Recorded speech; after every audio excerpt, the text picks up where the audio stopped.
Hello friends, welcome to the brand new channel of shares Mantra. मैं हूं आपका दोस्त उत्तम पोदार। कैसे हैं आप लोग? आज हम लोग बात करने जा रहे हैं शेयर बाजार में ऊंची उड़ान कैसे भरे, नए सिरे से कैसे शुरुआत की जा सकती है स्टॉक मार्केट में। हमारे आपके बीच में ऐसे कई लोग होंगे जो काफी समय से स्टॉक मार्केट को देख रहे होंगे, ट्रेड कर रहे होंगे, इन्वेस्ट कर रहे होंगे। हमें जब तक ये पता नहीं चलता कि हम स्टॉक मार्केट को किस नजरिए से देख रहे हैं, तब तक हम इसमें सक्सेस नहीं पा सकते हैं। मैं उन लोगों को भी ये बात बोलूंगा जो स्टार्ट करना चाहते हैं या पहले से कर रहे हैं, इस वीडियो को ध्यान से देखें और अंत तक देखें। उसका रीजन है कि बीच में कई सारी ऐसे बातें आएंगी जो अमूमन लोगों को सीखने को नहीं मिलती है। आप कई सारी ट्रेडिंग स्ट्रेटेजीज यूट्यूब वीडियो पे देख सकते हो, बट ये प्रैक्टिकल ग्राउंड लेवल पे एक बंदे को अपना क्या होमवर्क करना चाहिए ट्रेड स्टार्ट करने से पहले। It is like a business. इसको स्टार्ट करने से पहले किन बातों का ध्यान रखना चाहिए, वो एक छोटी सी चीजें हैं जो आपको डिसिप्लिन में ला सकती हैं। और शुरू से ही हमारा मंत्र डिसिप्लिन का मंत्र रहा है। सबसे पहले हमारा पॉइंट ऑफ व्यू है कि आप अपने ट्रेडिंग स्टाइल को आइडेंटिफाई कीजिए। ब्रॉडली हम लोग ये कह सकते हैं कि आप स्टॉक मार्केट में आने से पहले शायद ना जान पाए कि मैं इन्वेस्टर हूँ या ट्रेडर हूँ। तो सिंपल सा फंडा है, अगर आप लंबे नजरिया के लिए ट्रेड करने के लिए आ रहे हैं बाजार में, तो वो आप अपने आप को इन्वेस्टर कह सकते हैं। जब आपने डिसाइड कर लिया कि मैं ट्रेडिंग करूंगा या इन्वेस्टिंग करूंगा, दोनों ही केस में आपको कुछ टूल्स की रिक्वायरमेंट पड़ेगी। जैसे कि अगर आप ट्रेडर बनना चाहते हैं तो ट्रेडिंग करने के लिए आपको टेक्निकल चार्ट्स की नॉलेज होना मस्ट है। आप कैश में ट्रेड कर रहे हैं, फ्यूचर्स में ट्रेड कर रहे हैं, ऑप्शंस में ट्रेड कर रहे हैं, कोई मैटर नहीं करता है। टेक्निकल चार्ट्स में आपको सिंपल कैंडलस्टिक चार्ट्स आनी चाहिए। कैसे देखते हैं कैंडलस्टिक्स, कैंडल्स का मतलब क्या होता है, कुछ इंडिकेटर्स का आइडिया होनी चाहिए। इंडिकेटर्स जैसे मूविंग एवरेजेस होते हैं, आरएसआई होते हैं, मैकडी होते हैं। टाइम फ्रेम्स का आइडिया होना चाहिए। डिमांड एंड सप्लाई, जिसको हम सपोर्ट एंड रेजिस्टेंस भी बोलते हैं। फीवो, एडवांस फीवो, ये बहुत इंपॉर्टेंट टूल है। इसके बारे में डिटेल्स में अपन बात करेंगे आगे किसी और वीडियो में। पैटर्न जैसे कप एंड हैंडल पैटर्न्स होते हैं, हेड एंड शोल्डर पैटर्न्स होते हैं, फ्लैग्स पैटर्न होते हैं और काफी सारे पैटर्न्स होते हैं। वॉल्यूम के बारे में आइडिया होना चाहिए कि स्टॉक मार्केट में क्या वॉल्यूम में ट्रेड, किसी पर्टिकुलर स्टॉक में कितना वॉल्यूम हो रहा है, और स्ट्रेटेजी कि इन सारे टूल्स को कैसे यूज किया जाए ट्रेडिंग करने के लिए। ऑप्शंस ट्रेडर्स को कुछ चीजें और जाननी जरूरी होती हैं, जिसमें data analysis, option chain analysis आ जाता है। As an investor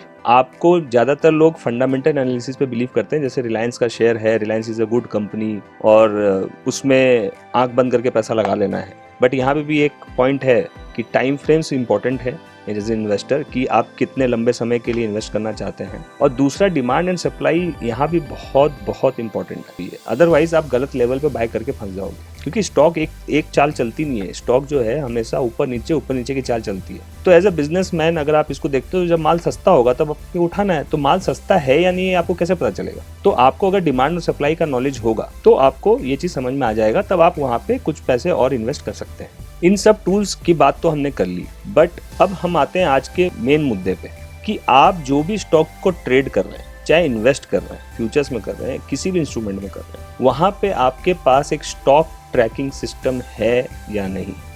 this self trading system, without this you can not succeed in stock market. तो मैं यहाँ पे आपको सीधा गूगल शीट पे लेके चलता हूँ। देखिए दोस्तों, ये हम लोग स्टॉक्स ट्रैकर के एक्सेल शीट पे आ गए हैं। ये गूगल शीट का फॉर्मेट है। आपको करना क्या है, आप जिस भी स्टॉक में ट्रेड कर रहे हैं या आपके पास पोजीशंस होंगी पहले से, आप ऐसा एक फॉर्मेट एक्सेल शीट पे बना लीजिए। इसमें आपको बस यहाँ पे स्टॉक का नाम चेंज करना है। ये लाइव मार्केट प्राइस है। इसमें आप देखिए मैंने गूगल फाइनेंस यूज किया है। आप गूगल फाइनेंस यूज करके स्टॉक का नाम चेंज कर सकते हैं। ये ऑटोमेटिक अपडेट होगा एवरी डे। हाँ, थोड़ा डिले होता है, स्टिल इट अपडेट्स। यहाँ पे आपको टोटल इन्वेस्टमेंट उस पर्टिकुलर स्टॉक में आपको टोटल जितना पैसा लगाने का प्लान आपने किया है, तो वो आपको यहाँ लगाना है, लिखना है। फेज 1 और फेज 2 क्या है? फेज 1 में ये हमारे हिसाब से कुछ प्लानिंग होती है। जैसे अभी आपको लगता है कि 50% फंड मुझे अभी लगाना है जब निफ्टी 9000 के लेवल पे है, और 50% फंड मुझे तब लगाना है अगर निफ्टी 8000 पे आ जाती है। या फिर आप इसकी रेशियो को 3 पार्ट में डिवाइड कर सकते हैं। मैंने यहाँ पे 1/3 और 2/3 का एग्जाम्पल लिया है। आप इसको ऐसा भी कर सकते हैं कि निफ्टी के बेसिस पे आप इसमें इन्वेस्टमेंट को 3 पार्ट में कर सकते हैं। अगर आपको लगती है कि निफ्टी आज 9000 पे है, फिर 8000 पे जा सकती है, फिर 7000 पे जा सकती है, तो आप इसमें 1/3 करके फेज 1, फेज 2, फेज 3 3 फेज बना सकते हैं। ये आपके ऊपर डिपेंड करता है। मैंने सिर्फ एक एग्जांपल दिखाया। अब यहाँ पे फेज 1 को जब आप यहाँ लेके आते हैं, तो यहाँ पे आपको total capital to be introduced at each by level आपको डालना है। अब हर एक लेवल पे जो एक रेंज होती है, जब आप टेक्निकल एनालिसिस पढ़ोगे तो आपको ये समझ में आएगी, या फिर आपके पास कुछ लेवल्स होंगे सपोर्ट्स के, तो अपने को वहाँ पे 3 लेवल्स आइडेंटिफाई करने हैं, जहाँ पे हम लोग इसको लेवल 1 और लेवल 2 और लेवल 3 कहेंगे। और हमारी जो फेज 1 की टोटल कैपिटल एलोकेटेड है, उसको अपन इक्वली तीनों फेज में डिवाइड कर देंगे।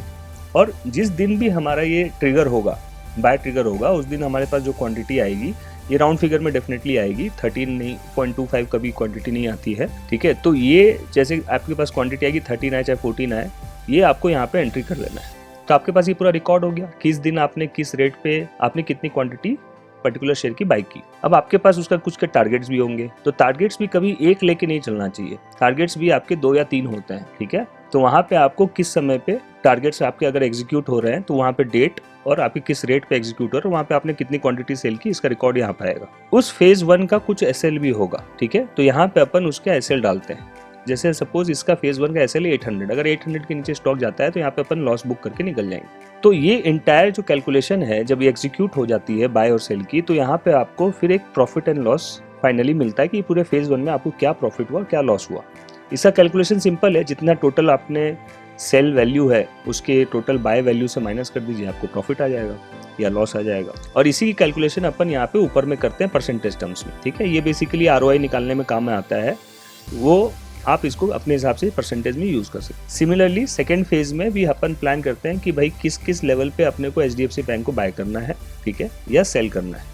तो बाइंग लेवल्स पे आ गए, कितनी क्वांटिटी है। यहाँ पे जो मेरा एलोकेटेड लेवल था, क्योंकि ये काफी ज्यादा गिर रहा था, तो मुझे लगा कि यहाँ पे मेरे को ज्यादा कैपिटल डिप्लॉय करना चाहिए, तो मैंने 2/3 कैपिटल इसके लिए बचा रखे थे। अगर ये लेवल नहीं आता तो मेरे पास स्टॉक नहीं आता, कोई बात नहीं, लेकिन मैं अपने लेवल पे ही बाय करूंगा और अपने लेवल पे ही सेल करूंगा। तो यहाँ पे मैंने इसको 67,000 को 3 पार्ट में डिवाइड करके 3 बाय लेवल्स ले लिए, 3 सेल लेवल ले लिए। और यहाँ पे भी इसका आपका पीएनएल, जब भी ये टोटल फेज 2 एग्जीक्यूट हो जाएगा तो आपको यहाँ पे पीएनएल मिल जाएगा। तो दोस्तों कहने का मतलब ये है कि ये प्रोसेस आपको पूरे आपके पोर्टफोलियो में करना है। जो भी स्टॉक में आप ट्रेड कर रहे हैं आपको उसको ट्रैक करना है, ये बहुत इंपॉर्टेंट है। सबसे इंपॉर्टेंट बात ये है कि आपको पता होता है कि उस पर्टिकुलर स्टॉक में आप कितने पैसे लगाना चाहते हैं, वो आपका डिसाइडेड होता है। उसके बाद आप किस किस लेवल में बाय करना चाहते हैं, किस लेवल से करना चाहते हैं, यहाँ पे आपको कोई टेक्निकल एनालिसिस की जरूरत नहीं है। लेवल्स जैसे मान लीजिए आपको समझ में आता है लेवल्स, तो ठीक है, कुछ एनालिसिस कर सकते हैं। जैसे हम लोग भी टेलीग्राम पे चैनल्स पे लेवल्स देते हैं, तो आप अगर उस स्टॉक में ट्रेड करने के लिए इंटरेस्टेड है तो आप लेवल्स ऐसे बना के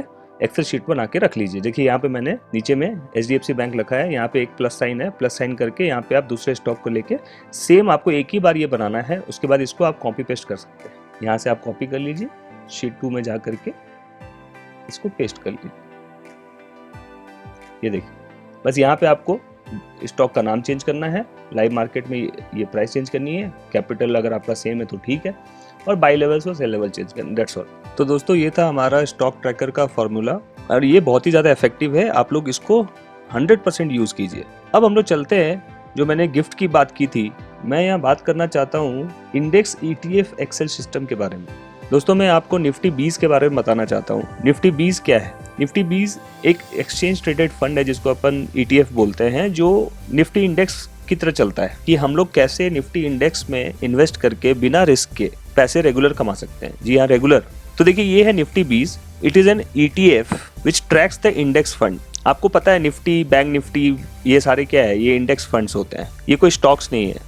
और इसमें कोई भी रिटेलर पहले कभी भी इन्वेस्ट नहीं कर पाता था। इसके लॉट साइजेस होते हैं, या तो आप इसको फ्यूचर्स में बाय कर सकते हैं या शॉर्ट कर सकते हैं या ऑप्शंस में ट्रेड कर सकते हैं। लेकिन एक रिटेलर, इसे मान लीजिए आपको 10,000 रुपए का निफ्टी खरीदना है या बेचना है तो आप नहीं बेच सकते थे। हम लोग निफ्टी 20 में इन्वेस्ट कर सकते हैं, स्पेशली अभी के समय में this is the best investment tool, ये अंडरलाइंग एसेट आप बोल सकते हो। जैसा मैंने आपको बताया कि निफ्टी 20 निफ्टी इंडेक्स को फॉलो करता है और उसी हिसाब से ये गिरता है, उसी हिसाब से ये बढ़ता है। तो अपन इसमें एक चीज समझ सकते हैं कि कोई पर्टिकुलर स्टॉक में इन्वेस्ट करना बहुत रिस्की क्यों होता है, क्योंकि जैसे आपने देखा यस बैंक को ले लो, 400 रुपए का शेयर था, 10 रुपए पे आ गया। सुजलॉन को देख लो, यूनिटेक को देख लो, वोडाफोन आइडिया को देख लो। तो आज जो स्टॉक अच्छे हैं वो 2 साल बाद अच्छे रहेंगे या नहीं रहेंगे, ये आप और हम दोनों नहीं जानते। निफ्टी क्या है? निफ्टी 50 ये हमारे कंट्री के, इंडिया की इकोनॉमी जो 50 बेस्ट कंपनीज हैं उसके ग्रोथ के हिसाब से इंडेक्स कम बेसी होता है। लेकिन आज जिस रिलायंस का वेटेज ज्यादा है, किसी और चीज का वेटेज कम है, तो कल कौन सी नई एंट्री, और उसमें एंट्री एग्जिट होती रहती है स्टॉक्स की परफॉर्मेंस के हिसाब से। तो स्टॉक्स जीरो हो सकते हैं, गिर सकते हैं, फेल हो सकते हैं, but Nifty ETF index fund zero नहीं होगा। अगर निफ्टी गिर भी गया, ईयर ऑन ईयर अभी निफ्टी ने 16% का रिटर्न दिया है रेगुलर बेसिस पे। तो दोस्तों निफ्टी 20 में इन्वेस्ट करने के लिए आपको किसी टेक्निकल चार्ट, किसी सपोर्ट रेजिस्टेंस, किसी की ज़रूरत नहीं है। सिर्फ एक्सेल शीट की ये फॉर्मेट से अपन निफ्टी 20 में ट्रेड कर सकते हैं और काफ़ी पैसा बना सकते हैं। मैं दिखाता हूँ, देखिए ये है ट्रेडिंग शीट निफ्टी 20 की और यहाँ पे आप देख सकते हैं करंट लाइव एनएवी दिख रहा है 96.17, यानी निफ्टी 20 की जो क्लोजिंग हुई थी फ्राइडे को वो 96.17 पे हुई थी। इसको लाइव वैल्यू यहाँ पे देखो गूगल फाइनेंस NSE निफ्टी 50 20 से आ गया है। अब क्या है यहाँ पे इसके नीचे का एक राउंड फिगर क्या होता है 96, तो 96 से शुरू कर लो और एक लेस यानी 96, 95, 94 ऐसे करके आप निफ्टी में इसके आधे वैल्यू तक चल जाओ। जैसे 96 है तो उसका आधा वैल्यू लगभग 47, 48 के आसपास आ जाएगा, ठीक है। तो अपन ये मान के चल रहे हैं कि निफ्टी जो है यहाँ से 50% तक गिर जाए, यानी अभी निफ्टी 9000 पे क्लोज हुआ है, अगर वो 4500 की वैल्यू चल जाए तब तक भी मेरा इन्वेस्टमेंट कितना होना चाहिए और कितना नहीं होना चाहिए। तो यहाँ पे मैं ये मान के चल रहा हूँ कि अगर आपके पास 3 लाख रुपए हैं, सिर्फ सेफ इन्वेस्टमेंट करने का मन है, तो आप इसमें ये फॉर्मूला अप्लाइए कि हर 1 रुपए की गिरावट पे आप 5000 का बाय बिड डाल दीजिए। देखिए 96 पे मैंने बाय किया 5000, 95 पे 5000, 94 पे 5000, 93 पे 5000, ऐसे करके अगर ये निफ्टी नीचे चला जा रहा है, जितना भी नीचे जा रहा है जाने दीजिए, आप हर 1 रुपए की गिरावट पे 5-5 हजार रुपए की निफ्टी 20 बाय का बिड लगाते जाइए और बाय करते जाइए। जो भी जिस डेट को आपका बाय होगा यहाँ पे आप इसको बाय डालेंगे और ये आपकी क्वांटिटी आ जाएगी कि आपकी कितनी क्वांटिटी परचेज हुई। अब इसमें बाय करने के बाद इसकी प्रॉफिट कब बुक करनी है, तो आप इधर राइट साइड में देखोगे तो यहाँ पे शेड्यूल सेल प्राइस लिखा हुआ है। ये सेल प्राइस की वैल्यू मैंने क्या की है 6% की प्रॉफिट मैंने बुक की है। आप यहाँ फॉर्मूला में देख सकते हो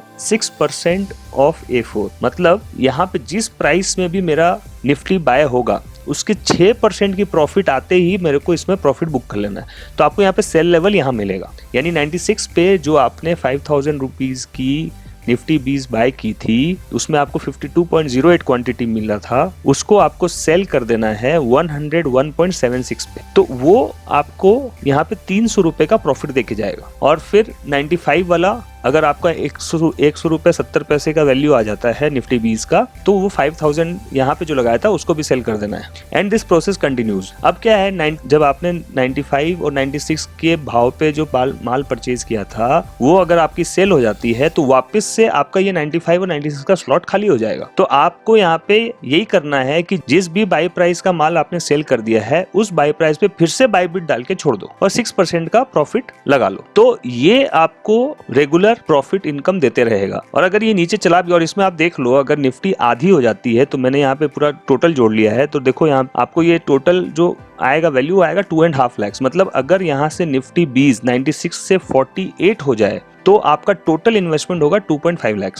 अब इसमें प्रॉफिट और एनहांस कैसे करें, अभी भी हमारे पास 50,000 रुपए बाकी हैं, हमने 3 लाख का टारगेट लिया है। तो इसमें प्रॉफिट करने के लिए हमने यहाँ पे बूस्टर पैकेज बनाया है। मतलब हम क्या करेंगे कि हर जैसे राउंड फिगर आती है 100, 95, 90, 85, 80 या 105, तो हर ये 5 रुपए की गिरावट पे हम 5-5 हजार रुपए का एक बूस्टर पैकेज और बाय करेंगे। और इस बूस्टर पैकेज को जो अपन बाय कर रहे हैं उसकी अपन ने प्राइस रखी है 6%। तो 5,000 रुपए हमने यहाँ पे अलग से बाय किए और इसके भी हमने 6% का प्रॉफिट बुक करना है। तो अलग से यहाँ पे जो फंड आपके अकाउंट में पड़े थे उसमें अनदर 6% का प्रॉफिट आपको आ जाएगा। तो आप जब ये चीज रेगुलर करने लग जाओगे तो आपको यहाँ शेड्यूल लाइव PNL और बूस्टर लाइव PNL दिखेगा। यहाँ मैंने फॉर्मूला डाल रखा है जिसमें 6% से ऊपर जाने पे इसकी कलर ग्रीन हो जाएगी और 6% से 0% के बीच में ये येलो कलर का दिखेगा और अगर लॉस चल रहा होगा तो ये रेड कलर का दिखेगा। तो यहाँ से आपको एक इंडिकेशन मिल जाएगा कि आपकी भी करंट पोजीशन क्या है।